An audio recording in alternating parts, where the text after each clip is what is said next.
Hello and welcome to another episode of For the Love of Sports. My name is Michael Rasile, and this is the show where we get to talk about sports, we get to talk about business, we get to talk about everything in between. If you can, please hit subscribe, wherever platform you're on. You already know what to do, so just do it. We would really appreciate that. Today, my incredible guest, I have Mike Principe. He is the CEO of GSE Worldwide, where they are just some of the best in the athlete and talent management space. Mike, how you doing today, man? I'm doing well, sweating to the oldies in New York City, man. It's around 90, 95 degrees today. And I think the humidity is about 100%, but just remember this. When it's 4 degrees and there's 2 feet of snow on the ground. How's that sound? That sounds good. That sounds good to me. Anytime I hate this weather, but believe me, I would choose this 100 times out of 100 over that foot of snow. I can promise you that. I'm sure you're that kind of guy too. I appreciate that about you, Mike. And Mike, excited to get to talk about you, what you've done, how you've built all these companies, the way you've done it, how you've done it. But most importantly, the first question I have for everybody on the For the Love of Sports podcast is, why do you love sports so much? Well, easy answer. It's just fun. I mean, sports is fun. You can go into all this stuff about how it builds competition and healthy living and creates teamwork and discipline. Michael, when you boil it all down, for me, it's just fun. I enjoyed playing sports when I was a kid. It didn't matter what it was. You could take anything and turn it into a ball. You know, my brother and I used to roll up socks and throw them at each other and other unmentionables. But it really didn't matter what it was. It was just fun. And then, you know, as you get older, you do start to appreciate all the other positive attributes that sports brings. And you may not realize it when you're running laps or, doing your two-a-days. But I think it's just a wonderful way to grow, to learn, and to really understand yourself as a person at times. I completely agree, right? And yeah, I usually get some, nice elaborate answers, and I believe them and I agree with them, right? Community building, discipline, time management. But it boils down to fun, man. I 100% agree with you. It's the thing that I'm most passionate about. That's why I work in the sports industry. That's why I have this podcast, because I love talking about sports. I love watching sports, and it is easily the most fun that I have. Mm-hmm. I mean, I just had an incredible interview yesterday with a gentleman who was on the 2004 USC national championship team. One of the best games I've ever watched in my life, to the point where I literally rewatch it every single year because it is that much fun to watch, to relive, to enjoy again. Oh. I can't agree with you more, Mike. It's just fun. It's just fun. And you know what? It's one of these spaces where it's okay to fan out. It's okay to be a fan person. Mm-hmm. It's okay. Playing with the light a little bit. Yeah. I'm not going to get up and try to do the blinds because Lord knows I'll try to break it. But it's okay to be a fan of sports. Everyone's okay with that. It's just cool. And when did you decide, and when did you realize maybe that, hey, I obviously have a lot of fun in sports, like everybody else on planet Earth, right? You're not unique. We're not unique in that one. But deciding to work in sports is a whole nother level, right? It's not a 9 to 5 in most situations. Your cell phone, I'm sure, has rang at hours in the morning where you would prefer it not, right? So at what point did you realize, and maybe you were kind of just too naive and too young to care at the point, right? And you just got really damn good at what you do now. But when did you decide, hey, I kind of want to work in this thing and see what that side of the industry looks like? Well, look, by training, I'm a lawyer. So after college, I stayed in St. Louis. I went to undergrad in St. Louis, stayed there for law school. And I knew I always wanted to be a businessman. I wanted to go to law school to understand how to think about a contract. So I figured everything revolved around a contract. You could understand numbers, but how do I understand how the world works? And I thought that was based in a contract. So I always went to school with the understanding that I didn't want to be a lawyer for the rest of my life, but I wanted to understand how to think about the world maybe like a businessman, and I had no idea what a businessman was when I still don't, and I'm 51. But, it sounds really good, though, right? It sounds good. It sounds good, right? So I started work when I was out of law school. I started working for a private investment company as a young M&A, mergers and acquisitions, transactions guy. And really, they were, growing really, really quickly. They were buying businesses left and right.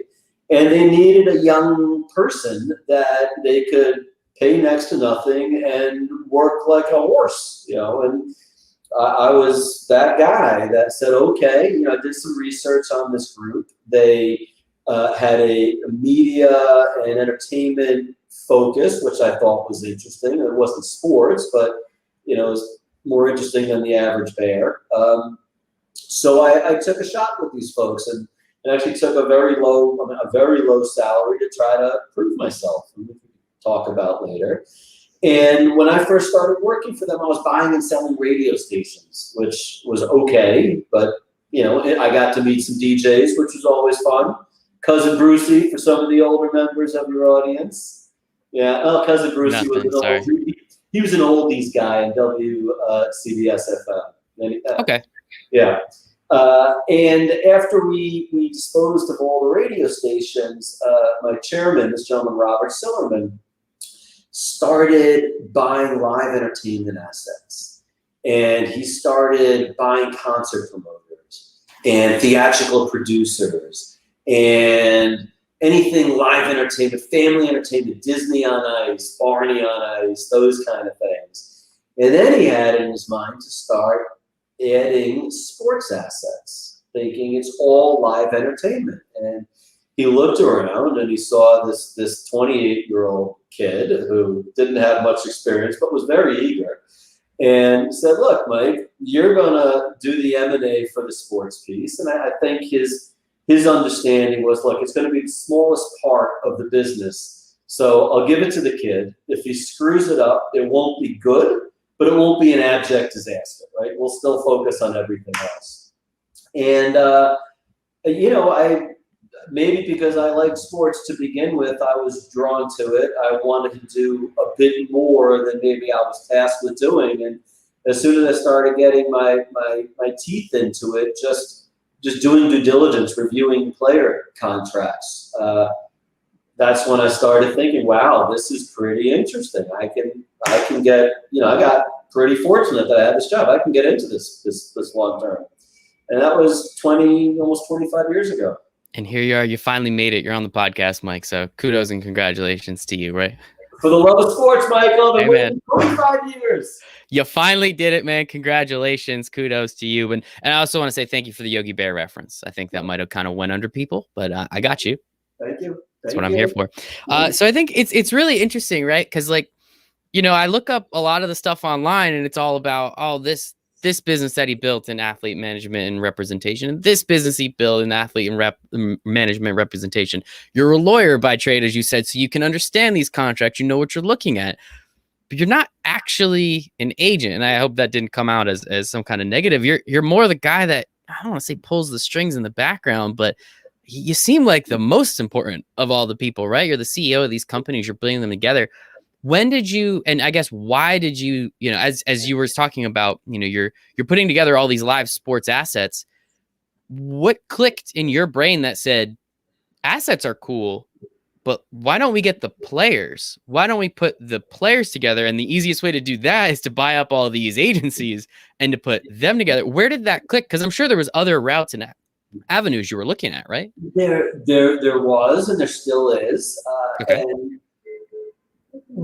what it comes down to for me was content. It's always been about content. And 25 years ago, you were thinking of content? Man, you were well ahead of your time. I'll give you that. Well, look, I had some really, really smart people that were, my bosses shrieking at me constantly because I was screwing up one thing or another. Really smart people who saw this and, understood content and understood, public, just not public opinion, but public interest and want. And how something live is also a very tangible, visceral driver. So that, that was something that, we identified a long time ago. And then for my part, I didn't want to recreate the wheel, literally standing on the shoulders of giants, but let's let's see if we can't build on what's been done before. And I will say that, you know, these businesses are built on the agents and the people that really do represent our clients. You know, my job, the way I look at this, is to create vision, to create direction, and then to provide resources for these really smart people, these very hungry people, these men and women who take this awesome responsibility. I mean, this is like, people think, oh, it's an agent, it's a joke. It is an awesome responsibility to manage a person's, you know, career. And sometimes these people are 16, 17 years old, if you're talking about amateurs, all the way up. And once they turn, you know, pros, you're talking about multi-generational wealth. And it's an awesome responsibility for these folks. You know, being an agent it's an amazing job. It's something I could never do.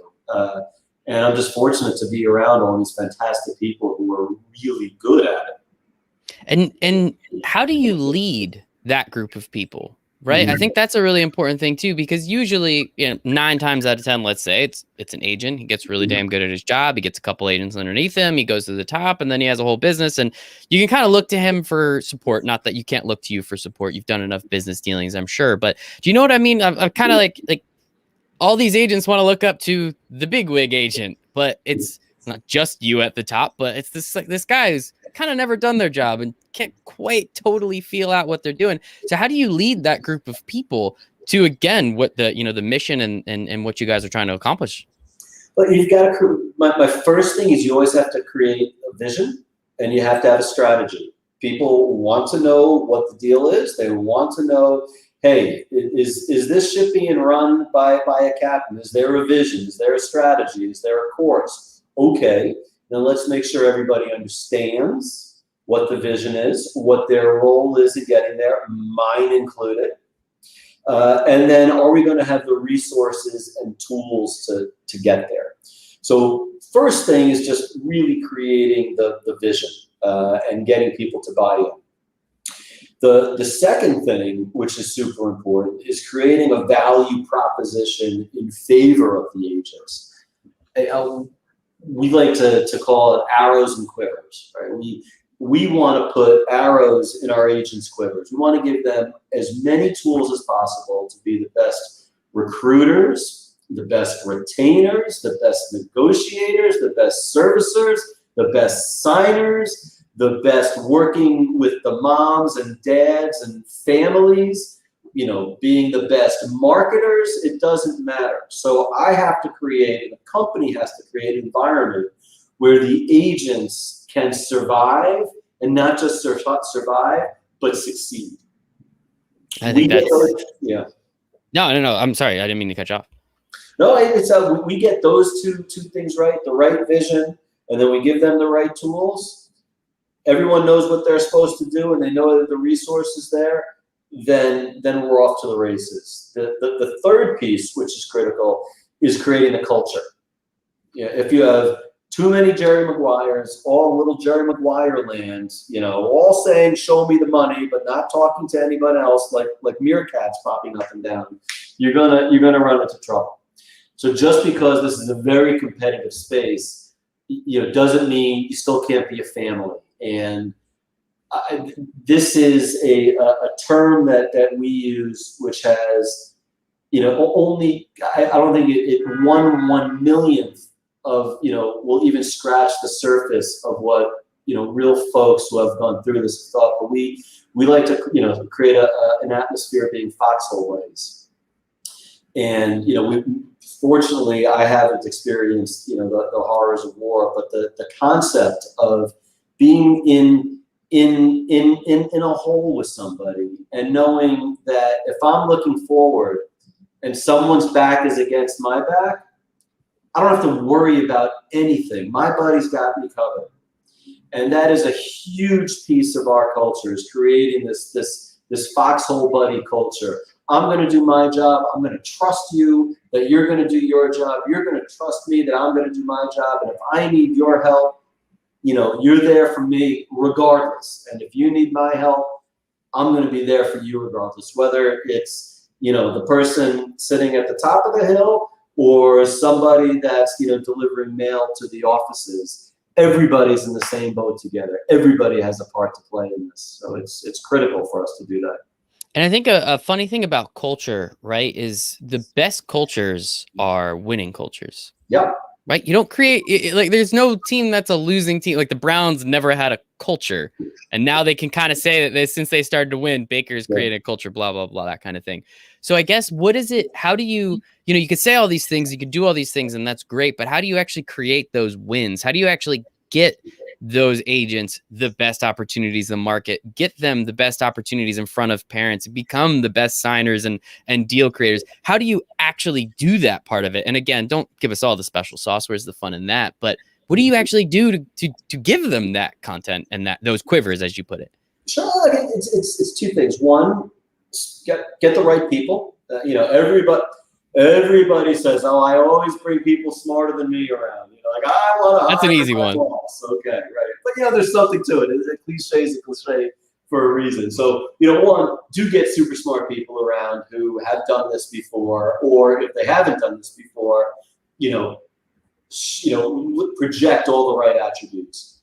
The second thing is have the right resources and make sure you're resource rich. And we're fortunate that our parent company, Gateway Capital Management, which is the chairman and founder, a gentleman named Liad Nadar, one not only has the vision to see what we see in the reach and depth of sports, but also has backed that up with providing resources and has allowed us to go out there and hire the absolute best or invest in the company, whether it's people or technology or resources. If we're trying to accomplish something that may be out of budget, and we call Liad, or if I have to give Liad a call, the Gateway folks, we'll talk it through, and they're always there for us, and that's part of that culture. We know they're there for us. Our guys and gals know that I'm there for them, and it's just a fully functioning I guess ecosystem that we have. And it sounds like it's working really well. Again, speaking with Mike Principe, I hope I said that correctly. I usually butcher the last names after the first time around anyway, so I hope that one worked out. CEO of GSE Worldwide. And I guess, Mike, I'm kind of curious. So, from an agent's perspective, you're gonna want to look at an athlete and say, like, why is this athlete right for me? Why am I right for this athlete?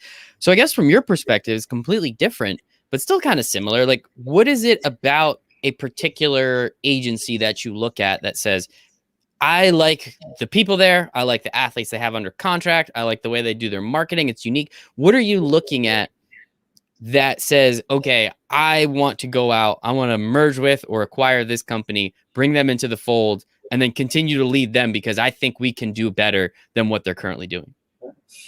First step is the people. Do you respect the people in the agency who have built it and who work there? Do you like them? I don't think. I feel like you can't like every agent out there. That seems like a little far of a stretch, right? No, look, there's a like and respect. And by the way, there should always be a 2-drink rule. You don't have to sit with someone all night, but you should be able to have 2 drinks with somebody, and it could be a non-alcoholic beverage for that. But you should be able to have 2 drinks with someone and leave the table feeling, you know what, we can do business together. So that's kind of how I look at that.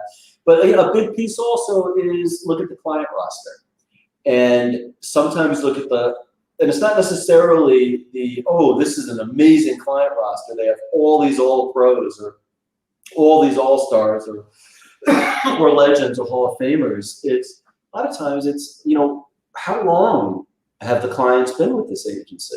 What do they say about the agency and the people who work there?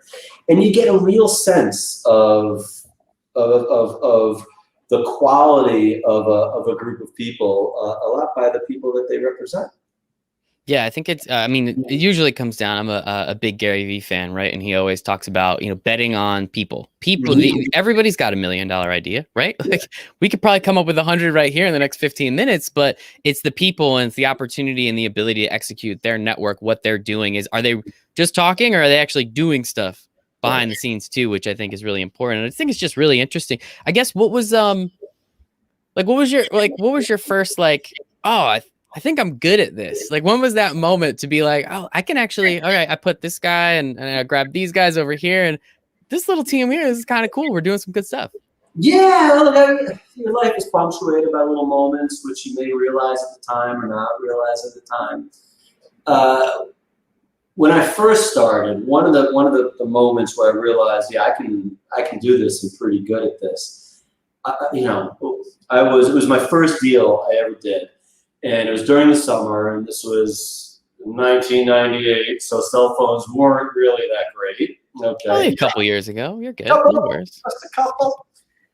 And all my bosses were going away for the summer. One guy had a house in the Berkshires, another guy had a house in the Hamptons. And all right, Mike, we've got to get this deal done, by August 15th. We're not going to be around. Cell service is not so great. Finish it up. Wait, they had cell phones in 1998? Well, they were very wealthy. So I kid. They had that's true. In a suitcase. But yes, they did. Oh, the bag phone. Oh my gosh, my parents had one of those. Those things are hilarious. Oh goodness. And like, I got to tell you, I was a little nervous. So my boss, I asked him before he left if he has any words of wisdom for me. Any pieces of advice he can give me as I close this deal. And I was expecting some very practical things. Hey, if they say this, you do this, or think about things this way. And his advice to me at the time was, yeah, Michael, you're going to screw up. Just don't really screw up and know the difference. So, Michael, I got to tell you, I left his office very upset, like just very upset. What the heck does that mean? That's the worst advice I ever heard. It's not practical at all. So I went home that night, once I finally calmed down, and, lying in bed and just turning this over and over. Around 2:30, 3 o'clock in the morning, I realized what he was saying. And he was saying to me, it's okay to make a mistake. Take a risk. It's okay to take risks. You're not going to get everything right. You're going to make mistakes. Fine. But don't really make a mistake and know the difference. What he was saying is it's okay to take risks if you think through the issue beforehand. Because if you think through the issue beforehand and go through your decision-making tree, if I do this, this could happen, or this could happen. If I do this, this could happen, or this could happen. If I say this, this could happen. If you think it through, you'll see where the landmines are, where the booby traps are. Hey, man, if I really think this through, that would be a bad result. So once I actually turned that over and realized, okay, yeah, man, he's telling me it's okay, take a risk, think through it beforehand, and just go.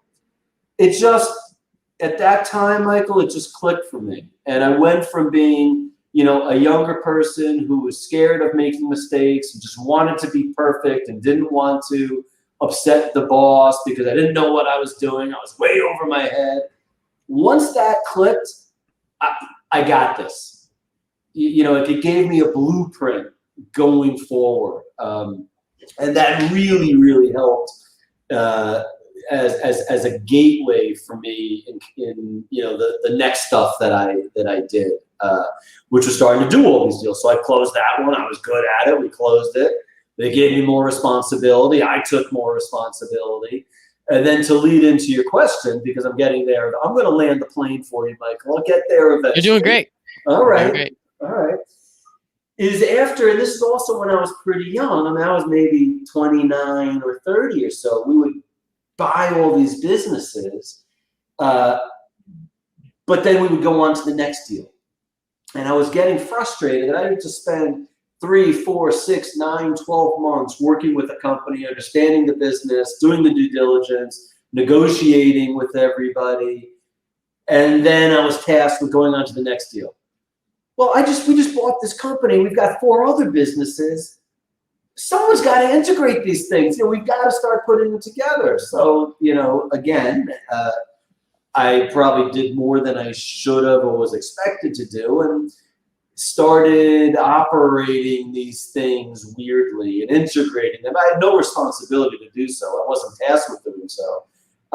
But seeing all these businesses that had so much potential just sitting in their own lanes and not, tying the strings together just got me. And once I started finishing a business, then plugging it into this company that we just bought, or talking to our marketing folks. I was just thinking about this, guys. You should really talk to these gals over here. And that was another thing where I'm like, oh boy, okay, I'm starting to get this as well. I'm starting to see, yeah, I can do this. I can buy the business, but now I'm starting to see how the pieces, work together. And then flash forward, we sold that business to Clear Channel in 2000. I started getting some real operational responsibility. And then in 2006, we negotiated a management buyout of certain of the sports assets out of SFX, Clear Channel, which was eventually named Live Nation. And we created a new agency for another private investment company named Blue Equity that we named the agency BEST, Blue Entertainment Sports Television. And, after doing a fairly complicated transaction, management buyout is never easy, especially when you're dealing with 3 different agencies that you're pulling out of one entity that worth $25 billion. So we weren't necessarily the first piece on their radar screen, and bringing it into another business was a tricky deal, and it was something that my training wheels were officially off at that point. So Michael was another one of those gating moments. We're like, yeah, okay, I'm getting this. I got this. I'm going to make mistakes, but I'm traveling in the right direction at this point. And I think it's really important to understand, as you said, there's a couple different time frames you threw in there, 3, 6, 9, 12 months for some of these things. Obviously, the M&A side of things does not move quickly. It does not move quickly at all. So I work for William Hill Sportsbook, which is now Caesars Sportsbook, which I'm sure you're very well aware, went through an M&A recently.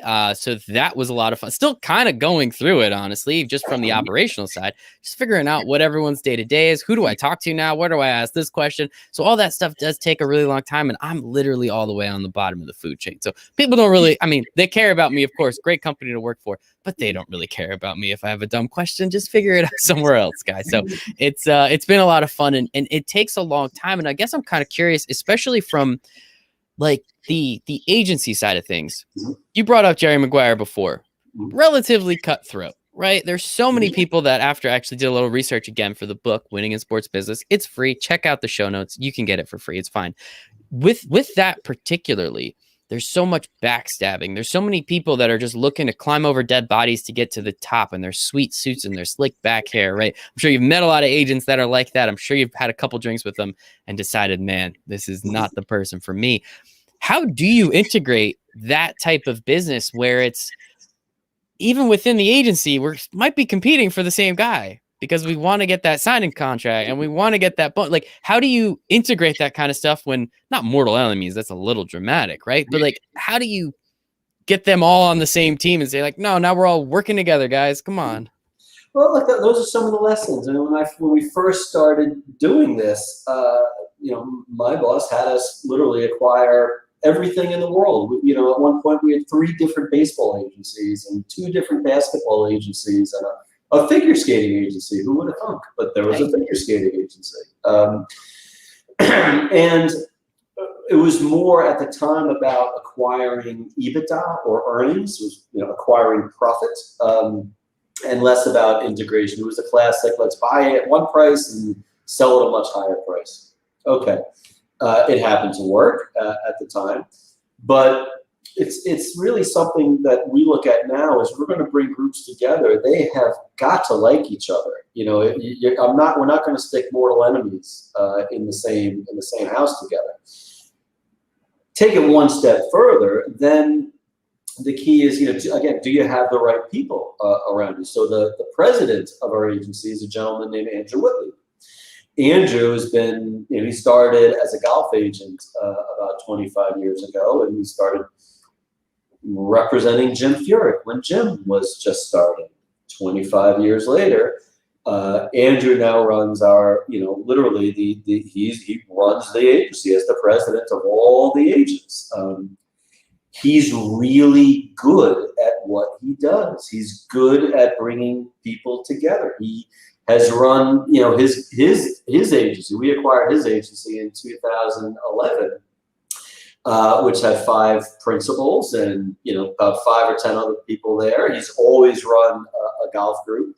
And now with the responsibility of, having tennis report into him and talent marketing report into him and have all these great golf agents report into him, excuse me, it's not easy, but having the right people in the right places is critical. And Andrew is just one of those people who he gets it. When you say, oh yeah, this guy's never done it before. Andrew's done it before. It's surrounding yourself with people better than you. He's one of the best. I love that. And I think, as you said, it's a cliche for a reason, right? Like, you know the people and what they've done and why they've done it. If that guy got to represent Jim Furyk back in the day, he, for some of our younger listeners, Jim Furyk was the man back in the day. I mean, he didn't just win only a couple, a couple months ago. I think he won something pretty cool, which was, shout out to him for doing what he does. And I think, on that front, on understanding, who to send somebody to talk to, right? Maybe you don't have the answer, but the most important thing is being honest, saying I don't have the answer, and either saying go talk to this guy or let me get you that answer, right? That's a really easy one. That's really, it's okay to say I don't have the answer. I think it's better to say I don't have the answer. You don't don't bullshit the answer. Exactly. Thank you. Exactly. I'll tell you one other thing when you were asking about how do you keep all these guys and gals together? A lot of it is trying to be very creative, right? So you create the vision, okay? You have the resources, okay? But then can you execute? Are you good at what you do? Can you be creative in what in the world that you're in? What's your difference? And some things that we've done, which are pretty cool, is like some of the deals that we've done are pretty interesting. So we represent a female golfer named Lexi. Lexi, we have a deal with her in Goldman Sachs. You don't see Goldman on too many bags. Bentley, high-end, super high-end, ultra luxe. Bryson DeChambeau is one of the sponsors, as is Lexi again. So creating unique deals for folks is very interesting. Getting out in front of things, I think, adds a lot of value. So the NFT world, which was, the hottest thing since sliced bread recently. You are just digging in that bag of references, man. I love this. I don't know if it's good or bad. I'm kind of making myself a little sick. I love it. No. Keep doing your thing, man. You're great. Keep doing it. I hope you have a couple more. We only have a few minutes left, so I hope you got a couple more in you. No worries. Well, look, we were after Gronk and Mahomes did their thing. We were the first group to come out there and do an NFT for a golfer. We had DeChambeau. We had Bryson DeChambeau's NFT, the first worldwide global sport NFT out there. Then we did the first NFT for an NCAA guy, Luka Garza, NCAA Naismith Player of the Year. So being able to do really neat things like that and get cutting edge and get creative deals is so helpful when you're, when you're trying to create that culture and, bring deals together. And something specific about the NFT thing, right? It's, I think actually today or yesterday, DraftKings just released their NFT marketplace, which actually is a partnership with Autograph, which is a Tom Brady company. They released a bunch of stuff today. A buddy of mine bought a bunch of it. It's already worth 10, 15 times what it was. A little bit of a bubbly market, but we don't have to get into that aspect of it. I guess from your perspective, when someone, I feel like that's a huge thing. And I remember when Bryson did his, because as you said, it was essentially the third one. It was Mahomes, it was Gronk. Everyone laughed. It was hilarious how it's Gronk. And then Mahomes did it. It's like, that's kind of cool. Best football player on planet Earth. debatably is doing his thing. And then you see Bryson DeChambeau, which was really interesting, right? He's a very well-known character, right? He's a love him or hate him kind of guy. He's all over Barstool. He's all over DraftKings. He does a lot of different stuff. He's doing a lot of cool things. Who even comes to you with that? Is that something that he has the idea? Is that something his agent has the idea? Is there someone just in a different part of the company that's like just thinking of cool shit to do? And they're like, this would actually be kind of fun. Like, how does a deal like that even come together? And where do you sit in that table on that board to say like yes or no to something that unique and different? That actually comes from company culture. That was literally a group decision. You know, we saw NFTs coming out there, and we went back and forth as a group. We have a management committee, which includes the Gatemore folks and Leon as well, where, okay, how do we attack the NFT market? And everybody had input in how it came about. Now, having a client like Bryson, who's just, you know, an amazing human being. He's just a really, you know, he's a good person, obviously a very interesting person, but thinks about the world a little differently. So going to someone like Bryson, who might have been predisposed to taking chances and breaking the mold a little bit, wasn't that much of a stretch. We didn't have to do a ton of convincing. In fact, I think he might have been fairly pleased. Oh yeah, these guys are doing some cool stuff. Now, he already had his whole crypto wallet set up, so it wasn't like we had to. You know, he was so far ahead of us on that side. But that was a company culture. We had literally a management committee meeting specifically on NFT. That is really interesting. And Luka Garza too. That dude, I mean, obviously was incredible this past year at Iowa, did his thing. I expect some good things. Take a little while, but I'm sure he'll get his jump start in the NBA and do his thing there too. I think that'll be really cool. He's got too much grit. He's too fierce. He's not going to go away easy, which I'm really excited because I think his career was just absolutely incredible. So shout out to him and shout out to you guys too for that one, which I think is really cool. And I guess one thing I do want to hop into a little bit. So your career path, obviously we've gone over it. Select few people are going to go the route that you went and try and figure out what you've done, but you've had a hand in and have spoken with so many agents along the way. Mm-hmm. I'm sure you know at this point, after those 2 beers, if some 22-year-old kid has it or doesn't, or at least has the fire in him or her to do it or not, right? Or you know the 35-year-old guy that's still doing it, you're going to break through eventually. What have you seen and what sets these really great agents apart from just the run-of-the-mill guy that just got into it because he saw the flashy suits, wants to work with athletes, wants to make a quick dollar on these athletes? What is something that sets these people apart? Because as I told you before, we always like to get into how to break into sports here on this show. And again, your path's a little different, but I think you can lend some knowledge to these other ones that are a little more traditional, I guess. Yeah. Okay. Well, these are some of the attributes and characteristics. You got to work hard. Now, one of the last things that I like hearing from people, especially young kids, are, I'm going to work so hard. I'm going to do whatever it takes. I'll never stop working. Well, great. Okay. Well, great. You checked the first box, man. You're killing it. Okay. So you're not going to be lazy. Well done. You know, look, you've got to have a great work ethic. You have to have a strong personality. Your ego needs to be strong enough that you don't have an ego.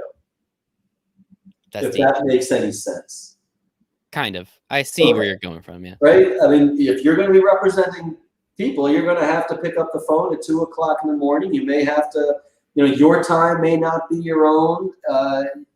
You've got to put yourself aside for the benefit of someone else. And you have to be confident enough in yourself that you can handle that. Okay, so that's a big thing. One of the biggest traits I've seen across the board is invest in yourself. Please invest in yourself. Being a super good agent isn't just staying up all night and partying and recruiting and being everybody's friend. Man, you can only do that for so long. The best agents are the ones that, you know, like suppose if you're in a team sport, they know the CBA backwards and forwards. You know, if they're a football agent, man, I know every trick in the trade of a cat. You know, if they're an NBA guy, okay, I know this exemption, that exemption. You don't leave it to the Moneyball gal in the back office or the capologist. You know, I'll let her figure it out. She's so much smarter than me. We'll bring her to the meeting. The best agents are the ones that invest in themselves, that they're able to sit at the table by themselves. Always bring experts around you, always bring stuff. But the best ones are the ones that are able to stand on their own 2 feet as well. And you see a lot of really good agents that are amazing recruiters and just understand how to communicate with clients. But far too often they tap themselves, they give themselves a ceiling because they need someone else to help them negotiate that deal or, you know, lead the arbitration. Honestly, Michael, investing in yourself is a huge, huge attribute. And one thing that I've heard through the grapevine, right, is how do you even get that first athlete? Yeah. And how do you know if it's even worth your time, right? Like you might find this kid and he's just like, sure, I'll work with you. It's like, oh, that's perfect. But maybe that actually kind of sucks a little bit because he was so willing to work with you and there's a reason why he's willing to work with you. So I guess, do you have any light to shed on that aspect of it? Because of course, you have to do a lot of work. Your athlete has to do a lot of work. As we said before, there kind of has to be a hand-in-hand marriage with that thing. I'm sure you've seen a couple agents stray from that path as well. Well, when you're that's a toughie. Whoa, all right, let's go. That's a toughie, Michael. Well, when you're young, experience is key. So you're going to experience 2 ways. One, you're going to, you know, sit on someone's hip and really force them into mentoring you. And, you know, it's the rare duck that has a mentor in the truest sense of the world that is just generous with their time and their knowledge. From my experience, it's the exception, unfortunately. And we do try to create mentorship programs. In fact, Michael, it's a quick little aside. We've actually, to address that, we've created something in GSE called the Agent Training Program. Oh. Yeah, so it's actually really interesting. And this is to that point. When we have young people that join our ranks in entry-level position, we literally put them in a 2-year rotational training program around the company. Unfortunately for them, they may spend 2 weeks in finance or, you know, 4 weeks in social media or 6 months in sales or 3 months in tennis, to literally force the mentorship onto them and not just giving them exposure to the whole company, but we hold the managers, you know, responsible and accountable for training the young people as well. So in that front, I think it's an amazing concept that we started. And again, thank you, Liad Madar and Gateway Capital Management for giving us the discipline to realize, hey, let's invest in ourselves. But it forces that mentorship. So you can get experience from mentorship, or you sometimes just have to take that risk and you need to get a couple clients under your belt and, you know, learn the ropes with them. The trick is, when is that becoming an unproductive, or when are you not moving on from that, you know, from that relationship? When are you stuck in that, you know, that rookie ball league and not going after the, you know, the next higher, you know, type of client? Mm-hmm. Yeah, and I could see that being a sticking point, right? People like to be nice to other people, and it's, oh, he's my first client, oh, he's my second client. Like, we've been through so much together. It's like, but you have to do what's good for you at sometimes too. And it doesn't mean you can't help this guy or girl, but at the same time, you have to understand what is best for you. And Mike, this has been absolutely fantastic. I sincerely appreciate it. I know you got to get going. I got to get going. We got stuff to do. I just have one last question. But this is more of an ask, I guess. So I'm going to be super famous. I mean, I already got you on the show, right? That was easy. I mean, shoot, if this is the best person I've had on the show is this hard, I mean, geez, I'm going to be incredible. So if you could have one of your intern agents just reach out to me, get me on the books early, get that going, because I promise you this is going to be very much well worth your time at some point or another. How's that sound? And that's ASILE, is that? You got it. Okay, You yeah, got no it, problem, Mike. Rasile. Yep. I'll give you all my information. Marlon actually has it. Shout out Marlon, by the way. He has all my information, so don't worry. You need anything, just ask him. I appreciate it. But no, in all sincerity, Mike, this has been absolutely fantastic. Mike Principe, do you have any social medias we can go follow what you're doing? You want to shout out a little bit about GSE where we can go find some information so people can check it out a little bit? Yeah, look, GSE Worldwide on Instagram, so check us out there. We have a website as well, as everybody does, but Instagram is really our first gateway to the public. We're running an event, the Hampton Summer Classic, in a week and a half. It's the world's most exclusive tennis pro-am. It's a weekend of really, really fun tennis and partying, which we're doing out in the Hamptons. GSE Tour, that's another Instagram site of ours. I appreciate the plugs, but you can find us, just ask Dr. Google GSE Worldwide and type it in Insta or wherever, you'll find us. I love it. I'm sure my invitation will be in that email with the agent. So Mike, sincerely appreciate you today, man. Hey, Michael, thanks for having me. I really appreciate it.